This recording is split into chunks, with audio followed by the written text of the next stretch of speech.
Hello dear aspirants. வணக்கம். நம்மளுடைய சேனல்ல ஆகஸ்ட் மந்தோட கரண்ட் அஃபேர்ஸ் நம்ம பார்த்துக்கிட்டு இருக்கோம். நேஷனல் நியூஸோட பார்ட் 1 நம்ம பார்த்துட்டோம். இப்போ நேஷனல் நியூஸோட பார்ட் 2 நம்ம பார்க்க போறோம். ஸோ இந்த மந்த் எண்ட்குள்ள நம்ம ஆகஸ்டையும் கம்ப்ளீட் பண்ணிடுவோம். ஸோ ஆல்ரெடி நான் சொன்ன மாதிரி நிறைய அப்டேஷன்ஸ், நிறைய புது விஷயம் எல்லாம் பிளான் பண்ணியிருக்கோம். So every thing will be soon. So first news என்ன அப்படிங்கறத நம்ம பார்க்கலாம். Bharatiya Nyaya Sanhita bill. So Bharatiya Nyaya Sanhita bill 2023 இது என்ன அப்படின்னு பாத்தீங்கன்னா, யூனியன் ஹோம் மினிஸ்ட்ரி வந்து 3 புது பில்லை இன்ட்ரடியூஸ் பண்ணியிருக்காங்க. எங்க அப்படின்னு பாத்தீங்கன்னா லோக்சபால. என்னென்ன பில் அப்படின்னு பாத்தீங்கன்னா IPC, CrPC and National Evidence Act. So Bharatiya Nyaya Sanhita அப்படிங்கிறது வந்து ஐபிசியை ரீப்ளேஸ் பண்ண போகுது. ஐபிசி செஷன் அப்படிங்கிறது வந்து 1860 வந்தது. So Indian Penal Code. So அது வந்து 1860 வந்தது.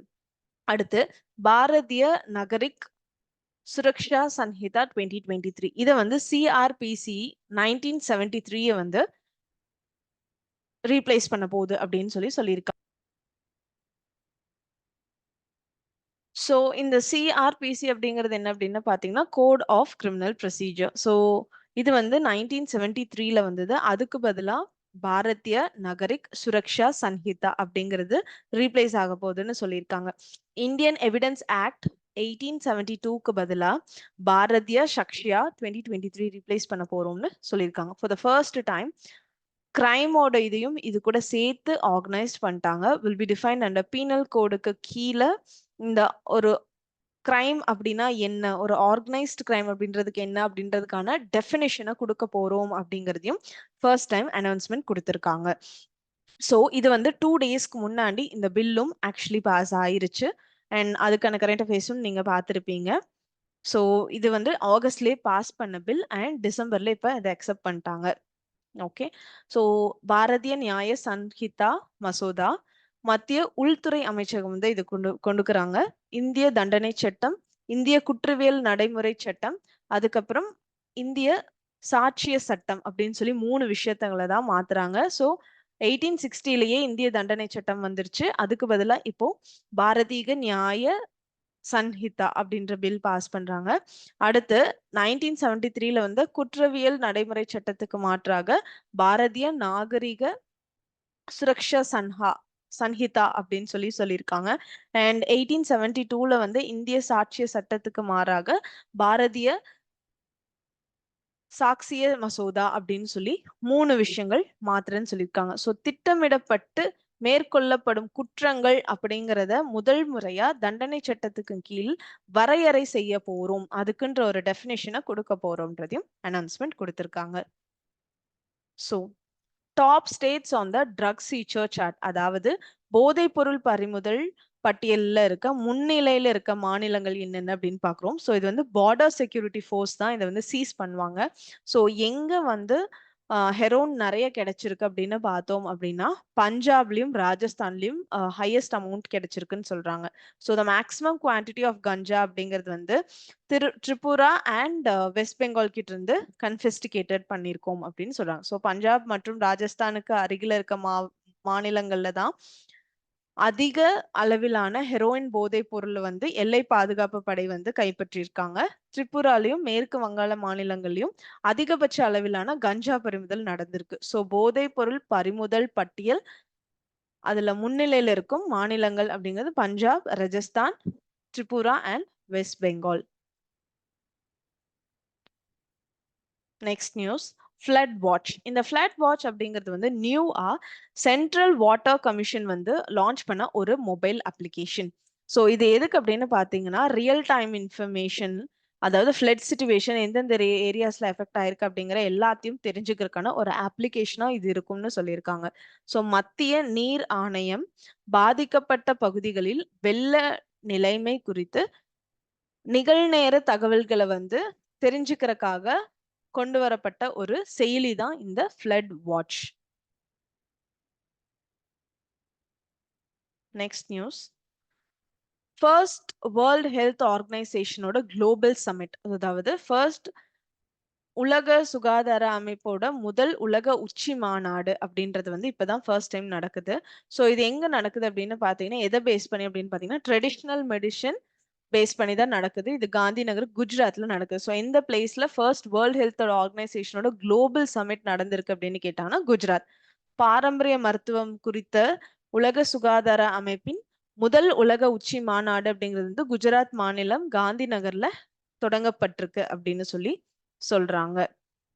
Next Samudra mobile app. So mobile application Indian National Centre for Ocean Information Services INCOIS அப்படின்னு சொல்றவங்க ஒரு புது மொபைல் அப்ளிகேஷன் சமுத்ரா அப்படிங்கறது லான்ச் பண்ணிருக்காங்க. சமுத்ரா அப்படின்னா smart access to marine users for ocean data resource and advisories.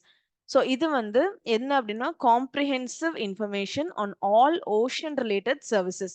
So both ஃபயரர்ஸ்க்கும் சரி ஃபிஷிங் கம்யூனிட்டிக்கும் சரி யூஸ்ஃபுல்லா இருக்க வகையில தான் இந்த அப்ளிகேஷன் வடிவமைக்கப்பட்டிருக்குன்னு சொல்றாங்க. சமுத்ரா கைபேசி செயலி, அதாவது இந்திய தேசிய கடல்சார் தகவல் சேவைகள் மையம் இன்காய்ஸ் அப்படின்னு சொல்றது. இவங்க வந்து இந்த புதிய கைபேசி செயலியை வந்து அறிமுகம் செஞ்சிருக்காங்க. இந்த சமுத்ரா அப்படின்னா கடல்சார் பயனர்கள் கடல்சார் தரவு வளங்கள் மற்றும் ஆலோசனைகளை திறமிக வகையில் அணுகல் என்பதை குறிக்கிறது. ஸோ சமுத்ராவோட ஃபுல் டெஃபினேஷன் அப்படிங்கிறது தமிழ்ல இதுதான். ஸோ இந்த செயலி அப்படிங்கிறது வந்து மாலுமிகள் மற்றும் மீன்பிடி சமூகத்தினருக்கு பயனுள்ள வகையில தான் இதை அமைச்சிருக்காங்க. கடல்சார் சேவைகள் தகவல்களை வழங்குற விதமாகவும் தான் இந்த சமுத்ரா அப்ளிகேஷன் கைபேசி செயலின்றதை கொண்டு வந்திருக்காங்க. அடுத்த current affairs 3D printed post office. So முதல் முறையா 3D பிரிண்டட் போஸ்ட் ஆஃபீஸ் அப்படிங்கிறது பெங்களூர்ல இன்ஸ்டால் பண்ணியிருக்காங்க. ஸோ இது யார் கொண்டு வந்திருக்காங்கன்னு பார்த்தீங்கன்னா ஐஐடி மெட்ராஸ் தான் வந்து இந்த கன்ஸ்ட்ரக்ஷனுக்கு ஹெல்ப் பண்ணியிருக்காங்க. அதுக்கான டிசைன் எல்லாமே சேர்த்து. முப்பரிமாண அச்சிடல் தொழில்நுட்ப முறையில் கட்டமைக்கப்பட்ட தபால் அலுவலகம். ஸோ இந்த முப்பரிமாண 3D அச்சிடல் தொழில்நுட்ப 3D பிரிண்டட் போஸ்ட் ஆஃபீஸ் அந்த ஒரு கட்டமைப்புல தான் வந்து இந்தியாவின் முதல் தபால் அலுவலகம் அப்படிங்கிறது வந்து கிழக்கு பெங்களூர்ல அமைக்கப்பட்டிருக்குன்னு சொல்றாங்க. சென்னையோட இந்திய தொழில்நுட்ப கல்விக் கழகம் ஐஐடின்னு சொல்லக்கூடிய இந்த இந்திய தொழில்நுட்ப கல்விக் கழகம் தான் வந்து கட்டமைப்பு வடிவமைப்பை வழங்கி இதன் கட்டுமான குழுவிற்கு உதவி செஞ்சிருக்காங்க. ஸோ இது எங்க அப்படின்னு கேட்டீங்கன்னா Bangalore. Next longest Scorpene submarine deployment. Scorpene ரக நீர்மூழ்கி கப்பலின் நீண்ட தூர பயணம். ஸோ இந்தியாவோட ஸ்கார்பியன் சப்மரைன் அப்படின்றதுக்கு நேம் வந்து ஐஎன்எஸ் வாகிர். ஸோ இந்த ஐஎன்எஸ் வாகிர் அப்படிங்கிறது வந்து ஆஸ்திரேலியால கண்டக்ட் பண்ண போற ஒரு இதற்காக கவர் இந்த டிஸ்டன்ஸ் கிட்டத்தட்ட 7000 கிலோமீட்டர்ஸ் ஓவர் 4000 நாட்டிக்கல் மைல்ஸை கவர் பண்ணுது. ஸோ இந்த ட்ரிப் அப்படிங்கிறது வந்து அண்டர் வாட்டர் ட்ரில்ஸ் அப்படிங்கிறது ஆஸ்திரேலியால நடக்குது. ஸோ ராயல் ஆஸ்திரேலியன் நேவி கூட RAN சொல்லக்கூடிய ராயல் ஆஸ்திரேலியன் நேவி கூட சேர்ந்து இந்தியன் ஐஎன்எஸ் வாகிரும் பார்ட்டிசிபேட் பண்ண போறாங்க. அதுக்காக தான் இந்த லாங்கஸ்ட் டிராவலிங் நடந்திருக்கு. ஸோ ஐஎன்எஸ் வாகிர் எனப்படும் இந்தியாவின் ஸ்கார்பியன் ரக நீர்மூழ்கி கப்பல் அப்படிங்கிறது வந்து கிட்டத்தட்ட 7000 கிலோமீட்டர் முதல் 4000 கடல் மைல்களை வந்து கடந்து ஆஸ்திரேலியாவை நோக்கி பயணித்தது. ஸோ இந்த பயணம் வந்து ஆஸ்திரேலியா நாட்டு கடற்படையுடனான கடலுக்கடியில் மேற்கொள்ளப்படும் பயிற்சிகள்ல பங்கேற்பதற்காக தான் சென்றிருக்கு அப்படின்ற தகவலும் இங்க கொடுக்குறாங்க. அடுத்து Shivshakti and Tiranga point. So இது ரொம்பவே ஒரு இம்பார்ட்டன்டான கரண்ட் அஃபேர்ஸ். சந்திராயன் 3 ஓட names. So touch down point Chandrayaan 3 தரையிறங்கின இடம் அதுக்கான பெயரை வந்து சிவசக்தி பாயிண்ட் அப்படிங்கிறத கொடுத்திருக்காங்க. இந்த சைட்ல வந்து சந்திராயன் 2 வந்து அதோட ஃபுட் பிரிண்ட்ஸை விட்ட இடத்த ட்ரைரங்கா அப்படின்ற ஒரு நேமை கொடுத்திருக்காங்க. ஸோ ஆகஸ்ட் 23 சந்திராயன் 3 வந்து லான்ச் ஆச்சு. லேண்டர் வந்து லூனார் சர்ஃபேஸை டச் ஆச்சு. அந்த டேவை இனி நேஷனல் ஸ்பேஸ் டேவா செலிப்ரேட் பண்ண போறோம்ன்றதையும் அனௌன்ஸ்மெண்ட் கொடுத்துருக்காங்க. ஸோ சிவசக்தி பாயிண்ட் அப்படிங்கிறது டச் டவுன் ஆன பாயிண்ட்டுக்கு பேரு. அண்ட் அதோட ஃபுட் பிரிண்ட்ஸ் சந்திராயன் 2 சக்சஸ் ஆகலை. ஸோ அதோட ஃபுட் பிரிண்ட்ஸ் இது நேம் வந்து டைரங்கா அப்படின்ற நேமும் கொடுத்திருக்காங்க. அண்ட் ஆகஸ்ட் 23 சந்திராயன் 3 வந்து டச் டவுன் பண்ணுச்சு ஃபர்ஸ்ட் டைம். அதை நேஷனல் ஸ்பேஸ் டேவாவும் அனௌன்ஸ்மெண்ட் கொடுத்திருக்காங்க. சிவசக்தி மற்றும் திரங்கா பகுதி. ஸோ சந்திராயன் 3யோட விண்கலமானது நிலவினை தொட்ட பகுதி சிவசக்தி அப்படின்னு சொல்லியிருக்காங்க. சந்திராயன் 2வோட விண்கலம் அப்படிங்கிறது வந்து திரங்கா அதோட இடத்த வந்து திரங்கா அப்படின்றதையும் அழைச்சிருக்காங்க. சந்திராயன் 3யோட விண்கலம் தரையிறங்கிய நாள் பார்த்தோம்னா ஆகஸ்ட் 23. அத தேசிய விண்வெளி தினமா கொண்டாடுறோம் அப்படின்ற அறிவிப்பையும் பிரைம் மினிஸ்டர் கொடுத்திருக்காரு. Committee to revamp DRDO. So ministry of டிஃபென்ஸுக்கு கீழே வரது தான் இந்த defence research development organisation. So இவங்க வந்து இந்தியாவோட பிரைமர்ஸ் டிஃபென்ஸ் ரிசர்ச் ஏஜென்சியை வந்து ரீஃப்ரேம் பண்றாங்க. ஸோ இதுக்கு வந்து கிட்டத்தட்ட 9 மெம்பர் கொண்ட குழு வந்திருக்காங்க. இதோட ஹெட் யாருன்னு நமக்கு தெரியணும். ஸோ அவர் வந்து K. Vijayaraghavan. இவர் வந்து former principal scientific adviser to the government. So இது எதுக்கு அப்படின்னா recommendation to restructuring and redefining. டிஆர்டியோட ரோல் என்ன அப்படிங்கிறது ரீஸ்ட்ரக்சர் பண்ணி ரீடிஃபைன் பண்றது தான் இந்த கமிட்டியோட ஒர்க். மறுசீரமைப்பு குழு. ஸோ இந்தியாவோட மிகவும் முதன்மையான பாதுகாப்பு ஆராய்ச்சி நிறுவனமான பாதுகாப்பு ஆராய்ச்சி மற்றும் மேம்பாட்டு அமைப்பினை. ஸோ பாதுகாப்பு துறை அப்படிங்கிறவங்க தான் இதுக்கு கட்டுப்பாடு. அவங்க வந்து இந்த டிஆர்டிஓக்கு மறுசீரமைப்பு அப்படின்றதுக்கான முடிவு செய்துள்ள இருக்காங்க.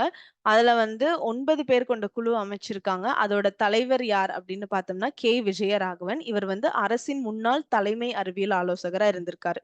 இந்த பாதுகாப்பு ஆராய்ச்சி மற்றும் மேம்பாட்டு அமைப்பினை அதோட பங்கு மற்றும் மறுசீரமைத்தல் மற்றும் மறுவரையறை செய்வதற்கான பரிந்துரைகளை வழங்குவதே இந்த குழுவோட முதன்மை பணி அப்படிங்கிறதையும் அனௌன்ஸ்மெண்ட் கொடுத்திருக்காங்க.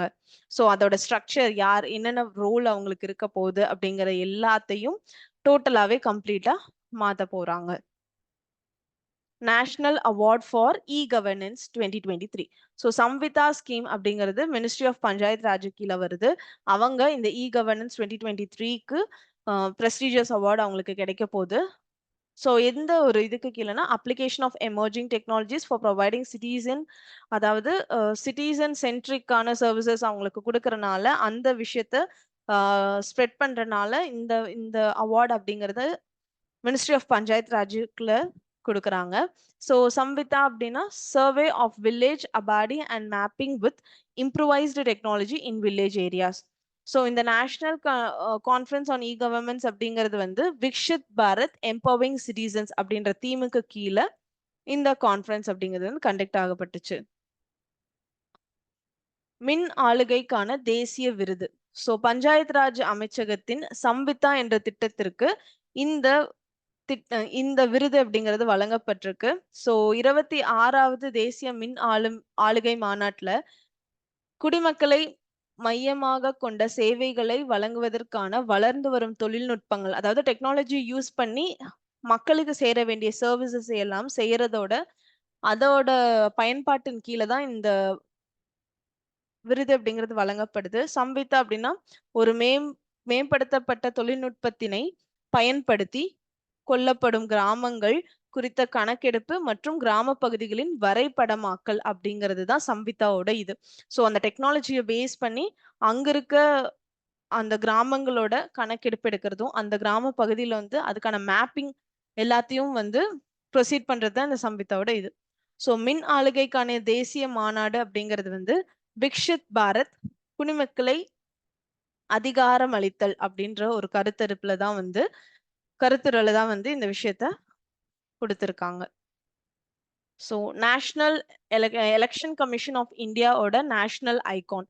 So legendary cricketer and Bharat Ratna awardees Sachin டெண்டுல்கரை வந்து எலெக்ஷன் கமிஷன் ஆஃப் இந்தியா வந்து நேஷனல் ஐகான் அப்படின்ற ஒரு ரோல் கொடுத்திருக்காங்க. இந்த நேஷனல் ஐகானோட ரோல் என்ன அப்படின்னு பாத்தீங்கன்னா அவேர்னஸ் கிரியேட் பண்ணும். அதாவது ஓட்டர்ஸ் கிட்டயும் சரி யாரெல்லாம் இதுல பார்ட்டிசிபேட் பண்ண போறாங்களோ அவங்கள என்கரேஜ் பண்ணி அவங்களுக்கான இதை வந்து கொடுக்க போறாங்க. அதுதான் அவரோட ரோல். ஸோ எலெக்ஷன் கமிஷன் வந்து கண்டினியூஸா இந்த விஷயத்த வந்து அவர்கிட்ட சொல்லி அவர் பீப்புள் கிட்ட கொண்டு போய் ஸ்ப்ரெட் பண்ற ஒரு மோட்டிவ்ல தான் அவருக்கு கொடுத்திருக்காங்க. இந்திய தேர்தல் ஆணையத்தின் தேசிய சின்னம். ஸோ நேஷனல் ஐகான் அப்படிங்கிறது பழம்பெரும் கிரிக்கெட் வீரரும் பாரத் ரத்னா விருது பெற்றவருமான சச்சின் டெண்டுல்கர் தான் வந்து வாக்காளர்களுக்கிடையே விழிப்புணர்வை ஏற்படுத்துவதற்காக மற்றும் தேர்தல் செயல்பாட்டின் அவர்களின் பங்களிப்பை ஊக்குவிப்பதற்காகவும் மற்றும் இந்திய தேர்தல் ஆணையத்தின் அடையாளமாக தேர்ந்தெடுக்கப்பட்டுள்ளார். இந்திய தேர்தல் ஆணையம் பல்வேறு துறைகளை சேர்ந்த இந்தியர்களுடன் தொடர்பு கொண்டு அவர்கள் தங்களை இணைத்து கொண்டு வாக்காளர்களுக்கு புகழ் சேர்க்க வேண்டும் என்பதற்கான அவர்களை தேசியங்களாக நியமித்து வருகின்றனர். ஸோ யார் மூலியமா ஸ்ப்ரெட் பண்ணா மக்கள் எல்லாரும் சேர்ந்து அந்த இடத்துல 100% ஓட் அப்படிங்கிறது வந்து நம்ம ப்ரொசீட் பண்ணுவோம். நம்ம நாட்டுக்கு செய்ய வேண்டிய கடமைய நம்ம செய்றோம் அப்படின்றது வந்து இந்த மாதிரி பீப்பிள் மூலியமா ஸ்ப்ரெட் பண்ணலாம் அப்படின்றது தான் வந்து எலெக்ஷன் கமிஷன் டிசைட் பண்ணியிருக்காங்க. சுயமரியாதை மேரேஜஸ். ஸோ சுயமரியாதை self respect marriages August 28 Supreme Court வந்து ஒரு ஜட்மெண்ட் கொடுத்திருக்காங்க. அதாவது lawyers can solemnise self respect marriage between two consenting Hindu adults and then issue the marriage certificates under the amended Hindu marriage act in Tamil Nadu. So 2 Hindus இடையே அடல்ட்ஸுக்கு நடுவுல அந்த lawyers அப்படிங்கிறவங்க வந்து மேரேஜ் சர்டிஃபிகேட் இஷ்யூ பண்ணலாம் அப்படின்றது வந்து இப்போ ரீசெண்டா சுப்ரீம் கோர்ட் வந்து அக்செப்டன்ஸ் கொடுத்திருக்காங்க. ஸோ திஸ் மெட்ராஸ் ஹை கோர்ட்ல வந்து அவங்க அந்த இதை வந்து ப்ரொசீட் பண்ண முடியாது, அதாவது அட்வொகேட்ஸ் ப்ரொசீட் பண்ண முடியாதுன்னு இருந்ததை இப்போ சுப்ரீம் கோர்ட் இல்ல அவங்க ப்ரொசீட் பண்ணலாம், அதையும் லீகலைஸா நம்ம எடுத்துக்க முடியும்னு சொல்றாங்க. So Tamil Nadu government self respect marriages அப்படிங்கிறது வந்து பேரறிஞர் அண்ணா பீரியட்ல கொண்டு வந்தாங்க 1968. ஸோ சிஎன் அண்ணாதுரை சார் வந்து சிஎம்ஆ இருக்கும்போது இந்த விஷயத்த ரெசல்யூஷனை பாஸ் பண்ணி சுயமரியாதை திருமணம் அப்படிங்கிறத லீகலைஸ் பண்றதுக்கு அக்செப்டன்ஸ் கொண்டு வந்தாரு. சுயமரியாதை திருமணங்கள். ஸோ தமிழகத்துல வந்து திருத்தப்பட்ட இந்து திருமண சட்டத்தின் கீழ் வழக்கறிஞர்கள் திருமண வயதை அடைந்த 2 இந்து நபர்களுக்கு இடையே அவர்களின் விருப்பத்தின் பேரில் சுயமரியாதை திருமணத்தை உறுதி செய்து திருமணச் சான்றிதழ்களை வழங்கலாம் அப்படின்னு சொல்லி உச்சநீதிமன்றம் கொடுத்திருக்காங்க. ஏன்னா போன டைம் சென்னை உயர்நீதிமன்றம் வந்து திருமணங்களுக்கான சான்றிதழ் அவங்களால கொடுக்க முடியாது, அது ரத்து செய்யப்படும் அப்படின்னு சொல்லியிருந்தாங்க. ஸோ அதை இப்போ உடைச்சு இல்ல அவங்களோடது செல்லும்னு சொல்லியிருக்காங்க. ஸோ நம்மளுடைய தமிழ்நாடு அரசு 1968 சுயமரியாதை திருமணம் அப்படிங்கறத சட்டப்பூர்வமான அங்கீகாரம் கொடுத்தாங்க. ஸோ நேஷனல் நியூஸோட இம்பார்ட்டன்ட் கரண்ட் அஃபேர்ஸ் நம்ம எல்லாமே எங்க பார்ட் 2 வீடியோல நம்ம பார்த்துட்டோம். ஸோ அடுத்து இன்டர்நேஷனல் டிஃபென்ஸ் நியூஸும் வரும். ஸோ இம்பார்ட்டண்டா இருக்க எல்லா விஷயமும் நம்ம இங்க கவர் பண்ணிக்கிட்டு இருக்கோம். மறக்காம பாருங்க, ஃபாலோ பண்ணிக்கிட்டே இருங்க. கண்டினியூஸா எல்லா விஷயங்களும் பிளான் பண்ணிட்டு இருக்கோம். ஸோ நெக்ஸ்ட் வீடியோல நான் உங்களை சந்திக்கிறேன். தேங்க்யூ ஸோ மச் ஃபார் வாட்சிங். இதுக்கு ரிலேட்டடான ஏதாவது உங்களுக்கு கமெண்ட்ஸ் இருந்ததுன்னா நீங்க கீழே கமெண்ட் செக்ஷன்ல போடலாம். Thank you so much.